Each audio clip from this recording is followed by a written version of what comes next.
Hey friends, another beautiful day in a beautiful place.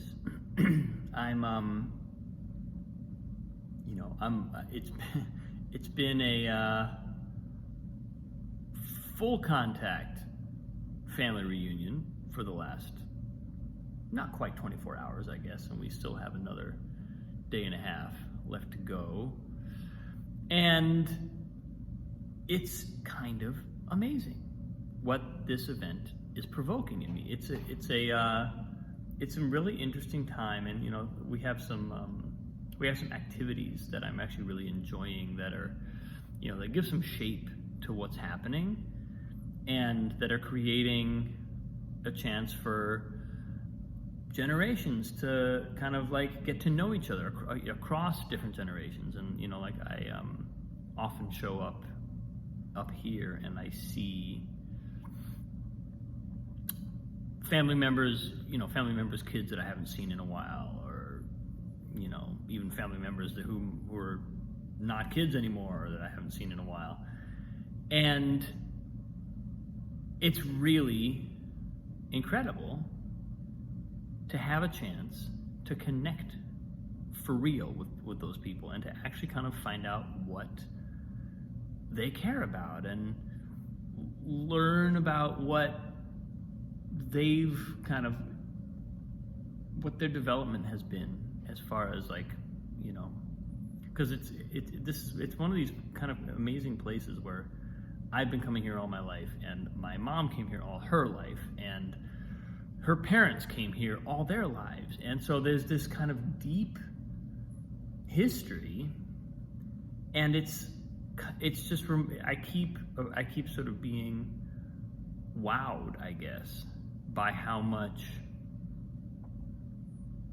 of a connection that creates, and how much it's on the surface of things we don't know each other at all. When I meet someone from, I don't know, the children of a cousin that I haven't seen in 7 or 8 years, there's this interesting thing that happens where I immediately start to, I think it's because I'm sort of like conditioned to look for this in the way that I work with clients and with students. But there's a way in which I immediately start to detect patterns of thought and patterns of what moves someone that really do feel like family. That really, where I'm like, on the surface of things we don't know each other at all, but as soon as we start communicating, there's like an actual family center. There's a sense of, oh yeah, we really did sort of fall from the same tree, figuratively and literally.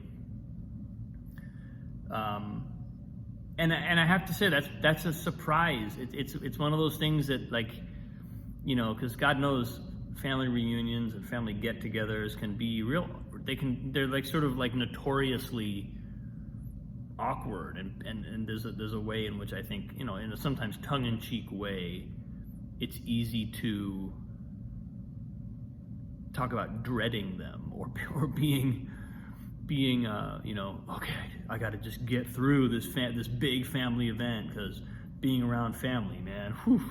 And there's a level on which that's just the way it is. Meeting up with a large group of people is stressful, even when they're not family. Going to a convention is stressful. Going to a concert can be stressful for some people. So a family gathering has an element of being work in a way.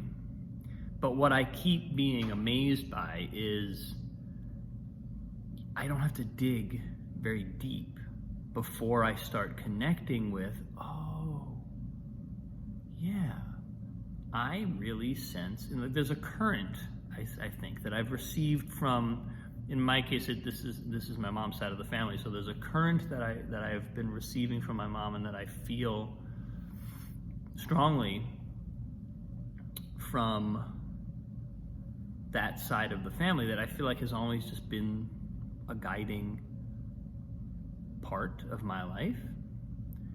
And I sense that in these other family members that I'm meeting. And what the other thing that does is it depersonalizes my own family patterns, which is kind of a cool thing to experience. Because on some level, yeah, I mean, again, I talk about this and I think about this, and anybody who does inner work or kind of deep reflective work, generally you develop an awareness on some level that our patterns are not personal. We can take them personally, but that generally is a disservice to ourselves, because it just makes things appear as though they're like our problem to surmount, as opposed to being part of the human condition. And when the experience of seeing family members manifest, whom we really kind of on the face of things don't know, manifest deep trends that are similar to ours, it can have the effect, I think, if we're kind of conscious of it and looking for it, it can have the effect of helping us see, oh, this is a program. It's like the Matrix. It's a large scale software program that's running on a number of different devices, i.e. humans, and we're all part of this, and the thing is, obviously, in the work that I do with clients, and in the work that I do in myself, and in the work that I do just in I think a lot of my relationships, the objective is to become as conscious as we can of those patterns, because it's not that we want to deprogram everything. We don't want to get rid of all our patterns. That's not the goal. Eradicating all of our conditioning is not actually even really possible, and it's not even really desirable. Amen. But if we can, I'm doing my video post. If we can get a glimpse of the automated nature of it, the fact that it's not us, it's truly not us. And it doesn't matter if the pattern is good, it doesn't matter if the pattern is bad, it doesn't matter if the pattern is really helping us in our life and we're feeling successful because of it, or if it's really an obstacle and causing us frustration and, it feels like a barrier. Doesn't matter. If it's objectivity that ultimately kind of liberates us from it. It ultimately gives us a chance to say, oh, I've got this thing, and it does it takes behavior in a certain direction. Do I want to run it? How could I modify it? Or where is it useful? Where can I be useful? Where am I suited? That's the other thing that I kind of extracted from a conversation today with some of the younger generation people, is like a sense of, here's how I, and in the conversation, we already feel compelled to be. And so from there, what are we going to choose? What are we? How effective can we make ourselves? How useful can we make ourselves? And I think that it's a wonderful thing to kind of be able to reflect on it. It makes me just even more grateful in a way. I think it gives me a sense of gratitude for my family. And funny, because I was thinking earlier today about, a lot of times one thing that family events will do is give us a sense of, it puts us right up in front of our karma, like right in our face. It kind of holds it right there, where we're seeing a lot of these patterns. So they're like everywhere we look, and it can be a confrontation with our karma. It can be a sense of, okay, this is a lot. I'm seeing a lot of it. I'm seeing a lot of these patterns. I'm holding a lot of these patterns. I'm carrying a lot of this karma.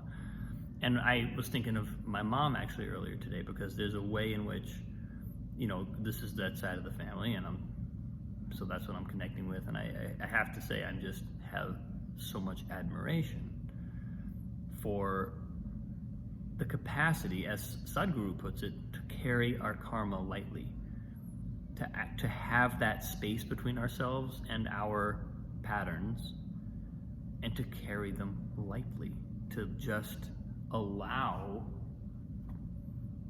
them to be. Sadhguru talks about he has an enormous amount of karma. He has more karma than most people, but he carries it lightly. He's not so enmeshed in it that it becomes overwhelming.